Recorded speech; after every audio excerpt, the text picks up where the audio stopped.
네, 이번 확산세가 걱정되는 이유는 변이 바이러스 때문입니다. 원어민 강사에서 시작해 확진자가 200명 넘게 나온 과정에 델타 변이가 확인됐습니다. 이 확진자들이 처음 다녀간 술집이 8곳으로 추정됩니다. 그런데 이곳에서 접촉자가 얼마나 되는지는 파악이 안 되고 있습니다. 윤영탁 기자입니다. 서울 홍대 앞의 술집입니다. 이곳에 확진자가 다녀갔습니다. 그리고 지난 19일 원어민 강사들도 여기 왔다가 감염됐습니다. 그 이후 모두 213명이 확진됐습니다. 방역당국은 지난 16일 이후 홍대 인근 술집 8곳의 방문자들은 코로나 검사를 받아달라고 안내 문자를 보냈습니다. 접촉자 규모를 제대로 파악하지 못했기 때문입니다. 조사 결과 손으로 적은 명부 일부 내용은 알아볼 수 없게 적혀 있었습니다.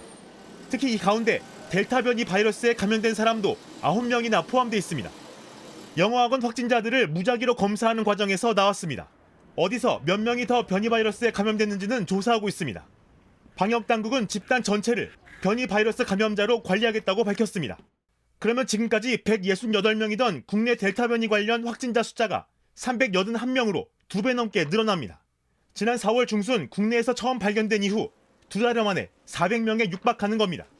당국은 그러나 확진자 전체를 변이 검사하지 않고 15% 정도만 검사하겠다고 밝혔습니다.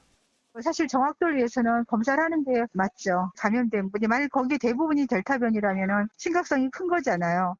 수도권에서 발생한 대규모 델타 변이 집단 감염 사례인 만큼 더 적극적인 대응이 필요합니다. 세계보건기구 WHO는 델타 변이가 역대 가장 전염력이 높다며 우려 변이로 지정했습니다. 영국 하루 신규 확진자 2만 명, 이스라엘 1,000명 등 백신 접종률이 높은 나라에서도 확진자가 크게 늘고 있습니다. JTBC 윤영탁입니다.